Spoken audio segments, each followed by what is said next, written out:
প্রিয় দর্শক, দেখুন লাউয়ের খোসা দিয়ে একটা রুই মাছ দিয়ে সুন্দর একটা রেসিপি করেছি। লাউয়ের খোসাগুলো আমি প্রথমে ছিলে নিয়েছি, ছোট ছোট পিস করে নিয়েছি, লবণ দিয়ে কচলে ধুয়ে নিয়েছি, সিদ্ধ করে নিয়েছি। সিদ্ধ করে আমি তখন আর ব্লেন্ডার করি নাই, ডিপ ফ্রিজে রেখে দিয়েছি। আজকে নামিয়ে নিয়েছি, এটার আইস ছুটে গিয়েছে। আইস ছুটার পরে আমি লাউয়ের খোসাগুলো ব্লেন্ডার জারে নিয়ে ব্লেন্ড করে নিয়েছি। একটা আস্ত লাউয়ের খোসা আছে, এখানে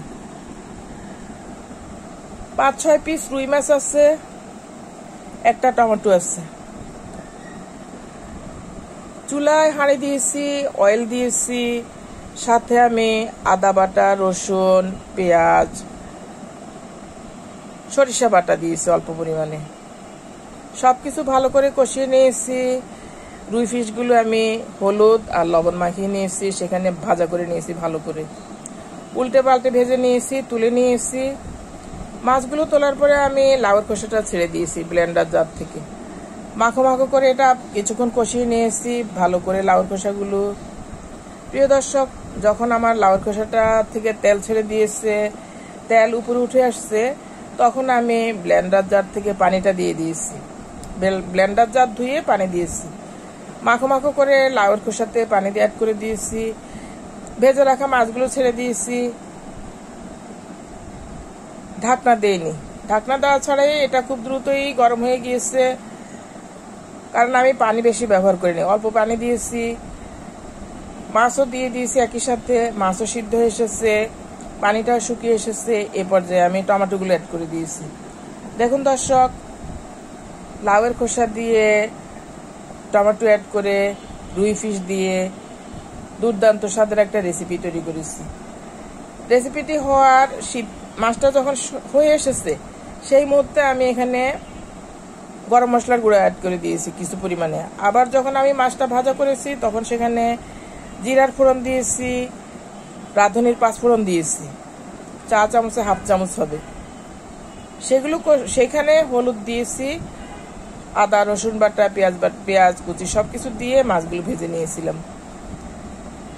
মাছগুলো আগে সুগ্রান হয়ে গিয়েছে, এখন আবার শেষ পর্যায়ে আমি আবার একটু গরম মশলা দিয়েছি। এতে প্রিয় দর্শক, আমার রেসিপিটা চমৎকার একটা রেসিপি হয়েছে, লাউয়ের খোসা দিয়ে, রুই মাছ দিয়ে, টমেটো দিয়ে।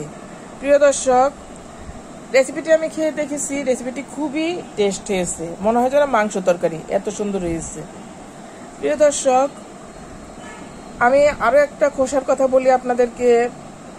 পেঁপের খোসা আমি দেখেছি মুরগি মাখানোতে ব্যবহার করে, গরুর কাবাব তৈরি করতে ওগুলো মাখিয়ে দেয় বাইন্ডিং ভালো হওয়ার জন্য। তার মানে পেঁপের খোসাটা আমরা ব্যবহার করতে পারবো। তাই আমি বুদ্ধি করে পেঁপের খোসা সিদ্ধ করে নিয়েছি। কিছুদিন আগে পেঁপের খোসা সিদ্ধ করে ডিপ ফ্রিজে তুলে রেখেছি, সিদ্ধ করে ব্লেন্ডার করে একই রকমই। ওই খোসাগুলো নিয়ে আমি ঠিক এইভাবেই মাছ দিয়ে, তেলাপিয়া মাছ দিয়ে রান্না করেছিলাম তখন, পেঁপের খোসা দিয়ে। তাহলে দেখুন, আমরা যে খোসাগুলো ফেলে রাখতাম, সেগুলো কিন্তু ফেলে দিতাম, বাইরে ফেলে দিতাম, সেগুলো আর এখন ফেলা যাচ্ছে না। শুধু আপনার একটু পরিশ্রম করতে হবে, তাহলে একটা তরকারির কাজ হয়ে যায়। এতে আপনার পয়সা বাঁচলো। তারপরে খোসাতে কিন্তু ভিটামিন বেশি থাকে, খোসার নিচে বরাবর ভিটামিন থাকে। তাই আসুন, আমরা যে জিনিসের খোসাগুলো খাওয়া যায়, যেগুলো তরকারির সাথে রাখা যাবে না, সেগুলো কুটে নিয়ে সিদ্ধ করে ব্লেন্ডার করে মাছের সাথে ব্যবহার করতে পারি। মাংস তরকারিতে ব্যবহার করা যাবে, তবে সেখানে একটু কম দিতে হবে, মাছের সাথে বেশি দেওয়া যায়। আর মাংস তরকারিতে হয়তো একটা লাউয়ের খোসা 3 ভাগের 1 ভাগ দেওয়া যায়, সেখানে আর কোনো অন্য উপাদান দিবেন না, খালি লাউয়ের খোসা দিয়ে রান্না করলেন অথবা পেঁপের খোসা দিয়ে রান্না করলেন। মাংসটা অনেক টেস্ট হয়, আমি দেখেছি পেঁপের খোসা দিয়ে আমি মাংস রান্না করেছি, অনেক টেস্ট হয়। প্রিয় দর্শক, আসুন আমরা এভাবে বিভিন্ন কিছু ভেজিটেবলসের খোসা ব্যবহার করে রেসিপি তৈরি করে নিয়ে, যেটা আমাদের স্বাস্থ্যের জন্য অতি উত্তম হবে। প্রিয় দর্শক, আমার রেসিপিটি যদি সামান্য পরিমাণেও ভালো লেগে থাকে, আমার চ্যানেলটি সাবস্ক্রাইব করুন, লাইক করুন, কমেন্ট করুন।